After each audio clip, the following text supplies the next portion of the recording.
Welcome back to Voice of the Mesh for July 2025. I've decided that going forward, I'm just going to date these episodes based on when they come out rather than what months I've covered, because it's less confusing that way. Of course, it also helps that May got missed altogether, so this is going to be a slightly fatter than normal episode covering all the ongoing Meshtastic adventures of the last months. We've got quite a number of headline news articles, firmware updates, new hardware, tidbits from around the web, and even a special peek into the future. As usual, all the links for everything we talk about are in the description or on our website. So with that said, let's dive into the headline news. Starting out earlier this month, we saw the release of Meshtastic 2.7 preview. Now, if you'll remember, back in April, we saw the release of 2.6 and the new Ink HUD and MUI interfaces. Unfortunately, that left the standard boring old interface without any updates and without much excitement, frankly. But that is no longer the case in 2.7. It is now officially named the base UI, and it's got a full and complete rebuild. There are a large number of features, of which I don't have time to go into every single one, but you can now actually make some configuration changes and you can customize what the UI looks like. And again, this is the base UI that you see on basically every device, but also usefully, you can now switch between the MUI and the base UI. There's also been added support for joysticks, which should be good for basically all of these UIs going forward. Of course, this is still in early stages, so if you want a stable device, best not to upgrade yet. Stability will be coming soon. On to the next article on the Meshtastic blog was titled A Major Solution to a Minor Problem, minor being a pun here. Some of you might be aware that in the last 5 to 10 years, there was a big wave in LoRa-based crypto mining, Helium, for example, and they never really took off, or they took off and then immediately plummeted. This article goes into just how you can repurpose some of that hardware. Now, before you run out and buy a bunch of cheap old mining hardware, thinking it'll just work with Meshtastic, please read this article first. Most of that miner hardware was targeting LoRaWAN, which means oftentimes it needs a radio replacement and other such work to be reused. But if repurposing old hardware is something you're interested in, or you might have access to some of this old hardware, give it a read. If you're not, again, please don't go buy any random LoRa hardware and just think it'll work with Meshtastic out of the box. LoRaWAN is different than Meshtastic. The radios are different than what most of Meshtastic uses. If you're just buying random stuff off of eBay because it says LoRa, you will probably be disappointed. An item that wasn't on the blogs, but was still a very important post, on June 12th, it was found that there was a security issue related to the use of private keys. The private keys are the cryptography used for direct messages and similar activities. In short, the firmwares before 2.6.11 had insufficient randomness. So it was possible for more than one device to quote-unquote randomly generate the same private keys and be reused across devices. Now, it was not super common to happen, but there was a couple of cases that keys were reused. You should definitely upgrade to 2.6.11 or newer, and if you've got potentially affected keys, the app will let you know that you should regenerate your public and private keys. From the official Meshtastic YouTube channel, they have launched a series of interviews titled In the Network. You could almost call these a podcast of sorts. I'm trying to muscle in on my turf here, and that's okay. They've got some cool people to talk to. There are 2 episodes out currently, 120 and 130 minutes, each where Jonathan Bennett, as the host, interviews the CEOs, in this case, the CEO of Rack Wireless, and in episode 2, the CEO of Seed Studio. They're very cool listens. Again, if you're really into getting into that deep dive of how all these things work and how hardware comes to market and how these companies make money, they're worth a listen. They're interesting people to hear from. And finally, from the end of April was another video on the official Meshtastic YouTube channel titled An Update on Meshtastic Solutions. It's only about 4 minutes long, so it's worth watching for yourself. if the Meshtastic commercial side is of any interest or, frankly, of any concern for you. To say in short, it's not going to change anything for the open source project today, and the goal is to make the project better overall by being able to actually pay for developers. You might have heard Meshtastic Solutions mentioned a few times, and this is the message that they're really sticking with. And the reality is if you look at basically any large and successful open source project, for example, Linux or Kubernetes, all of these projects have paid developers. They have some way to make money while still being open source. And Meshtastic Solutions is the similar option there. It's where they're going to work with commercial partners to make money on the commercial side from licensing and testing or whatnot. Again, if this is something that you are interested in or concerned of, it's only a 4-minute watch. So that's all of the headline news, and let's move on to the firmware. In the April episode, I actually forgot to cover the firmware, so we're going to speedrun what new features have been seen over the last several months. Basically everything from 2.6.5 all the way up to 2.7.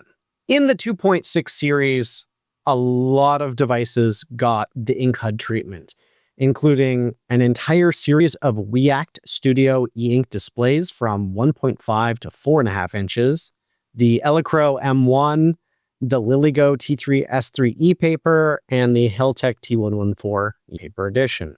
Meshtastic D, which is the Linux version, added support for the Mesh ADV Mini Hat.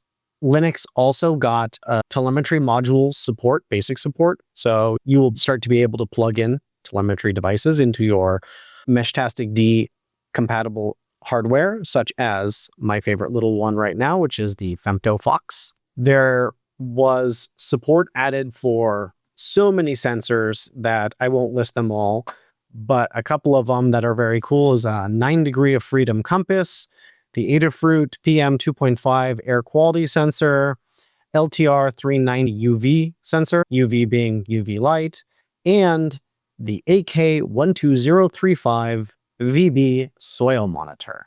And I'm just a big fan of more sensor support because I think a great use case of Meshtastic is for low power distributed sensors. Certainly when you pair it with an NRF based chipset, you can have months or possibly infinite battery life with a suitable size solar panel. One firmware note, which I will quote in its entirety, is add the ability to share ignored contacts, aka for blacklisting problematic nodes. And if you're on a community mesh, the ability to ignore certain nodes is going to be critical to keeping your community in a happy and healthy state. Finally, from the 2.6 range, there were just an absolute ton of MUI and ink HUD improvements.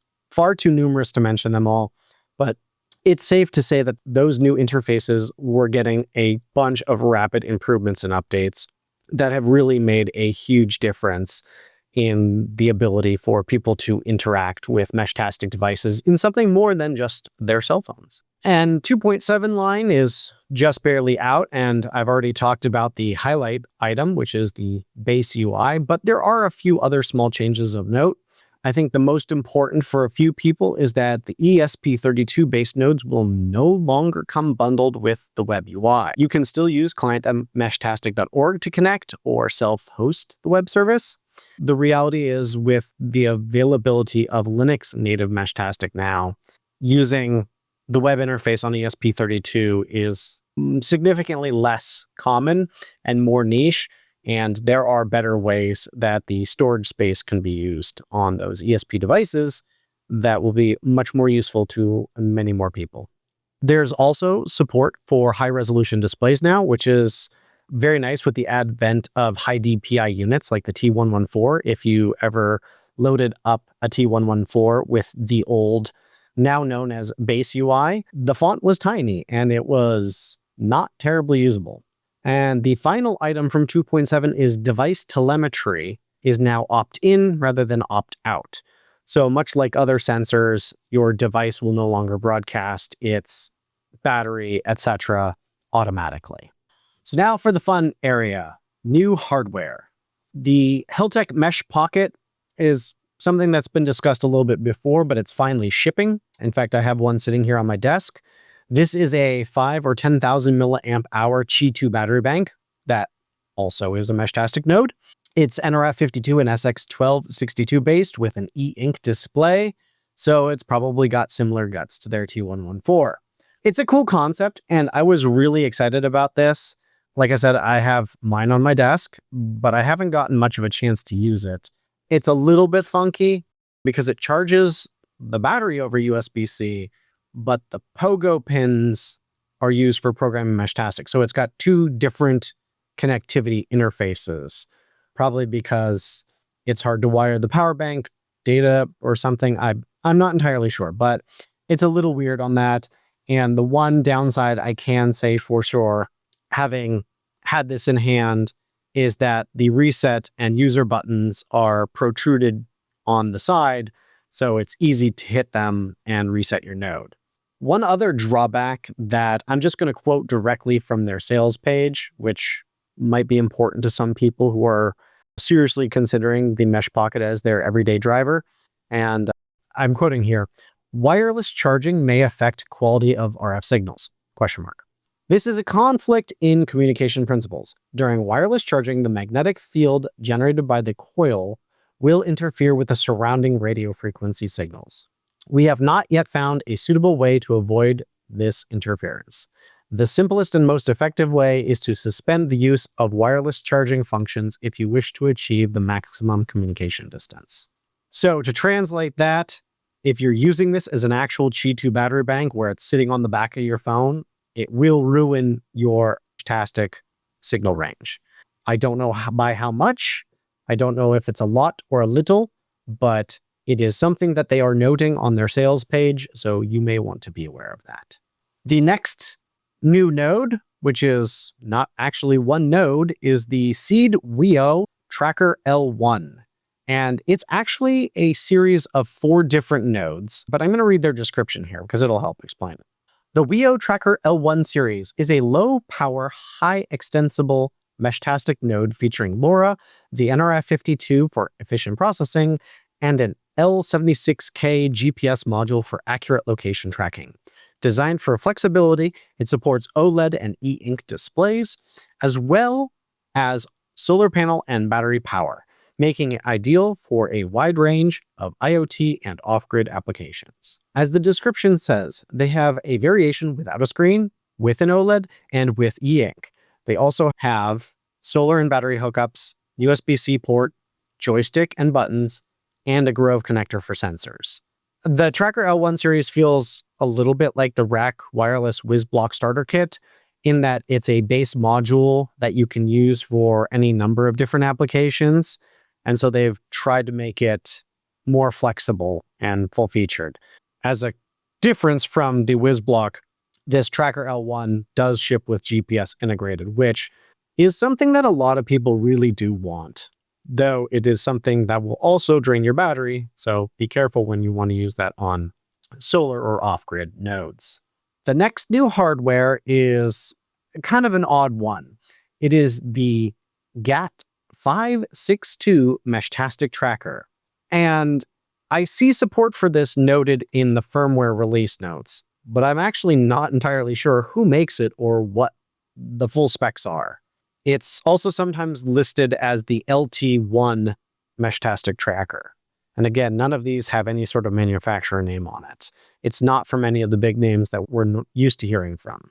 It looks a lot like a smaller version of the Rack Wireless Wiz Mesh Pocket and has almost the exact same case design.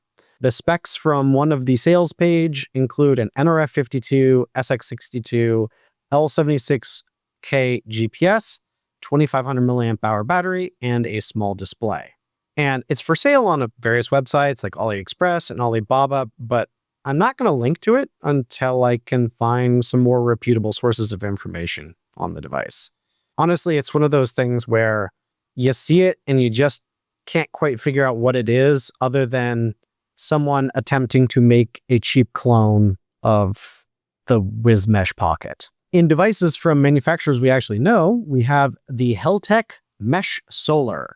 And I'll just start by reading their description, which is, The Mesh Solar integrates a BMS board and a BLE LoRa communication control mainboard supporting solar charging while perfect compatibility with Meshtastic. This is a pre-sale. Orders will be shipped starting from July 18th.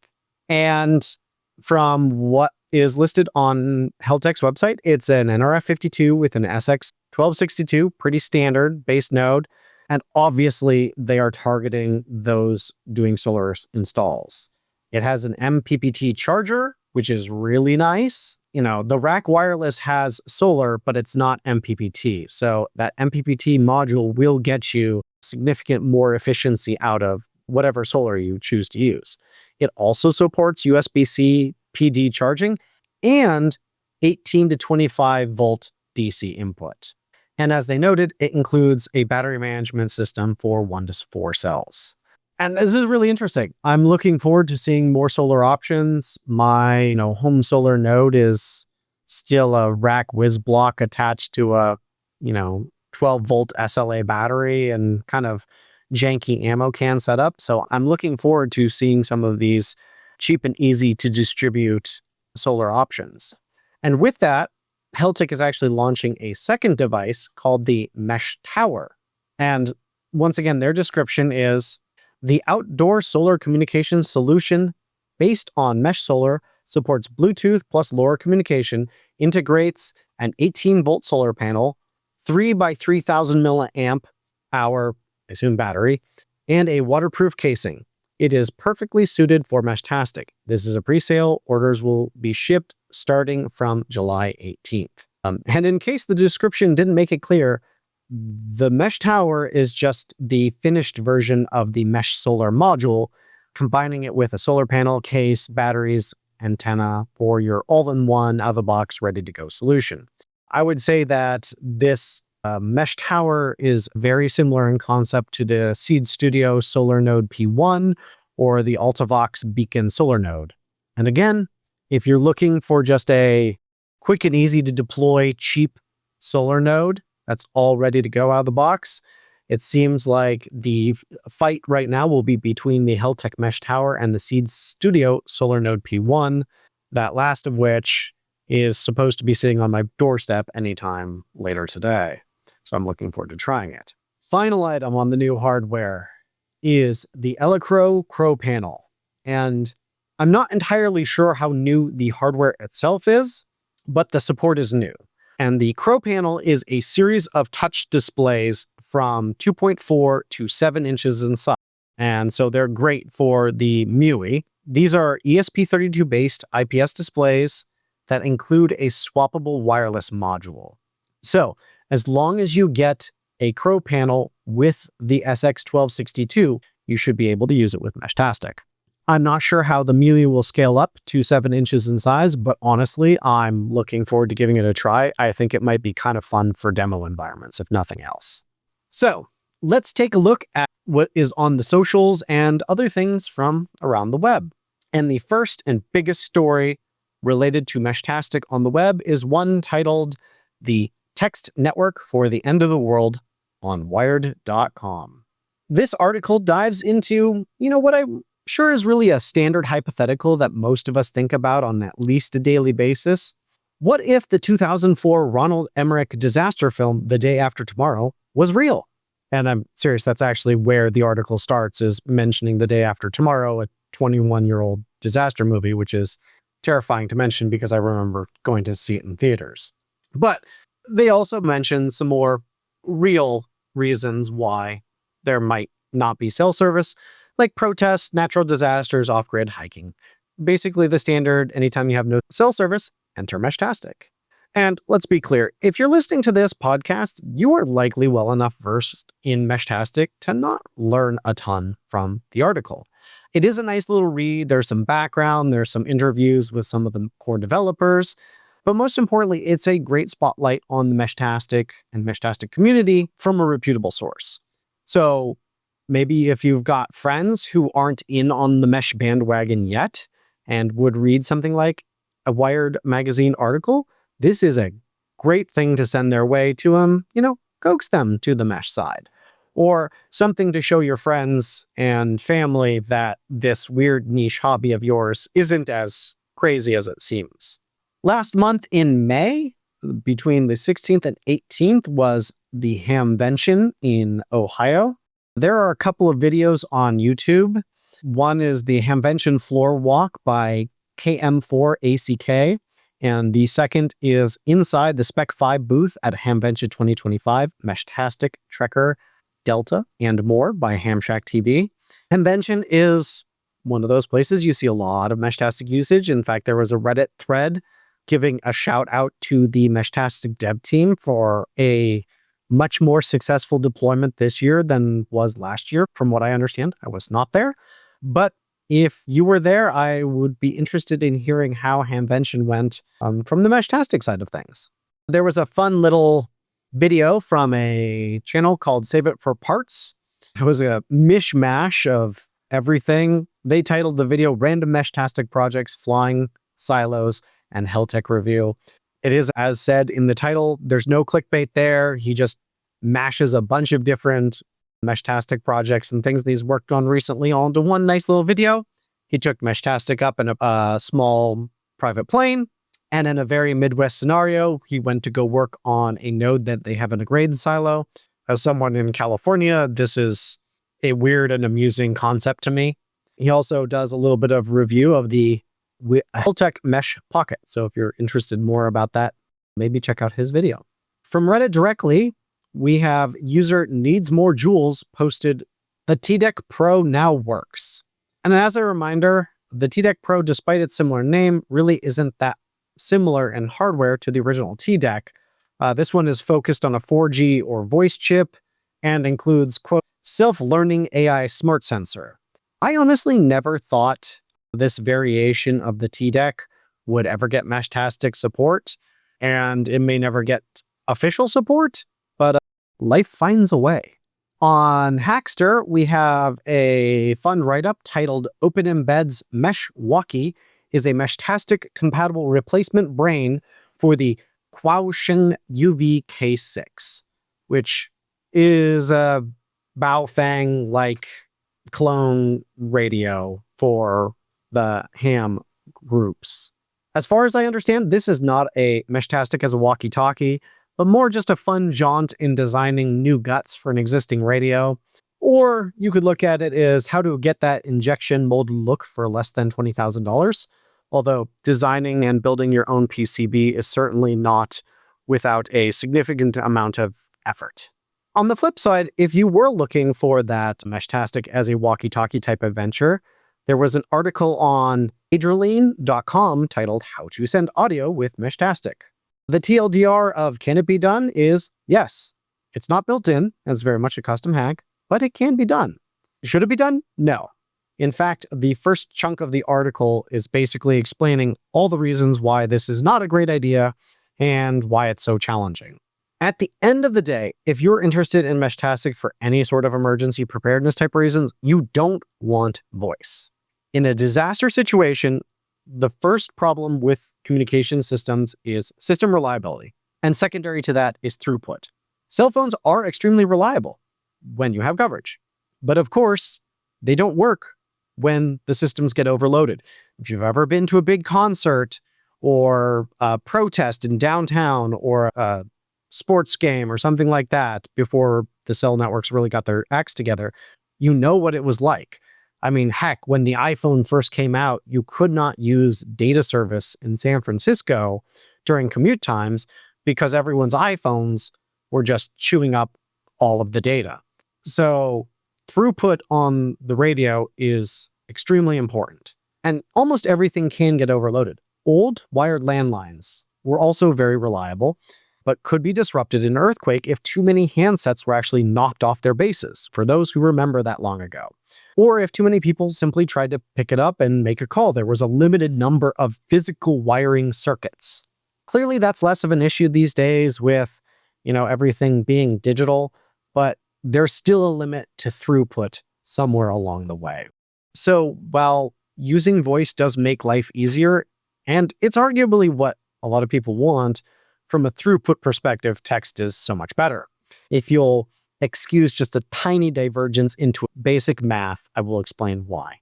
You can fit a lot of 200-character messages into a standard cellular or Meshtastic pipe. A lot more than you can phone calls. For example, on a cell phone, most cell phones today use voice over LTE, and the preferred codec is called AMR-WB, which is somewhere between 5 and 48 kilobits per second. 5 kilobits per second is 625 bytes, or roughly 3 200-character text messages per second. To put it another way, in the airtime it takes a single person to say, "Hi, Mom, I love you." You could send 62 copies of that same message of "Hi, Mom, I love you" by text. And this is all a fancy way of saying, in an emergency, a lot more people can communicate a lot more information a lot faster via text. So I am not anti-voice. I just think that if we are using Meshtastic for what it's good at, which is distributed, disruption-tolerant communications, that we should focus on voice. And finally, from the web, we have an article on devpost.com, which is apparently a platform for hackathons, titled Citizen Assisted Wildfire Detection and Prevention System. The project is described as, quote, Wildfire Shield, an AI-driven IoT sensor, Meshtastic, LoRa/Sigfox, on Algorand blockchain for real-time wildfire detection, empowers citizens to protect forests, earn for early alerts, and aid fire crews. Personally, I am very interested in seeing how this goes. I live in California, and wildfires are one of our biggest single concerns in the entire state. I think everyone knows, regardless of where you live in America, that California's big thing for the last, decade has been major wildfires. It used to be that we were known for earthquakes, but now no one cares about that. It's just wildfires. And in that vein, I've had a number of conversations with a number of people interested in using Meshtastic for fire sensing. But personally, I was never sure how that could be done. It's certainly beyond my technical skill and knowledge, but it's fantastic to see someone trying to solve the problem of low power, low cost, distributed fire sensors. I'll note that the dev post has a linked website with a video, it's not going to win an Academy Award. I also have to mention the fact that anything that mentions blockchain or crypto immediately kind of has my backup just a little bit. I worry that this project is focused a little bit too much on that keyword SEO drive, AI-driven, IoT, blockchain. If you tell me that I can deploy some sensors and help find fires before they burn down my house in my area, I'm willing to do that for basically free. And there are plenty of people who would certainly do it for free. And there are certainly companies who would be willing to sponsor some sensors. In California, we have alertcalifornia.org, which is a UC San Diego program, but it's more than 1,000 high-definition pan-tilt zoom cameras placed across the state, many of which are on property owned by utility companies and whatnot, that is effectively donating the infrastructure and the cameras to put these up to monitor the areas. So I think if there is a good and inexpensive way to augment these systems, companies will get in on that. People will get in on that. I certainly would. So I'm not sure how I feel about all the crypto and blockchain, and maybe I need to get off my high horse on that. But I do look forward to seeing how this project goes. And now, for one future-looking item in our agenda, which normally we don't look to the future much, even though Meshtastic is all about the bleeding edge in the future. In just a couple of weeks, on the weekend of July 18th, 20th, it will be Open Sauce 2025, which will be held at the San Mateo County Event Center. If you're not familiar with Open Sauce, it's kind of a spiritual successor to Maker Faire. It's created by a bunch of YouTubers. It features a ton of YouTubers, people like Mark Rober, the Slow-Mo guys, Luc Lafray from LTT, Emily the Engineer, Evan and Caitlin, the Everyday Astronaut, Nile Red, Code Bullet. In short, a lot of YouTubers kind of from all over the YouTube space, but most especially in the maker creator type area. It's just a really fun exhibit of people who like to make things, weird things. But if you're in the area or can be in the area, I strongly suggest July 18th to 20th, San Mateo County Event Center. Join us for open sauce. Of course, if you're listening to this, you're probably a Meshtastic fan, and you should definitely stop by because there will be quite a number of Meshtastic and LoRa-related booths. There will be some big names, including Alley Cat, Open Source Country showing off the Femto Fox, Seed Studio, the Cluster Duck Protocol, and finally, of course, an official Meshtastic booth, as we have had for several of the recent gatherings like Maker Faire and Open Sauce over the last couple of years. So stop by, say hi. With that, I want to thank you for finishing all the way to the deep end of this mega episode for July. Remember that we always take comments, suggestions, tips, whatever. You can find us on Blue Sky, Discord, or just post something in the YouTube comments. And since you've totally obviously subscribed, we'll see you back here next month, and have a great summer.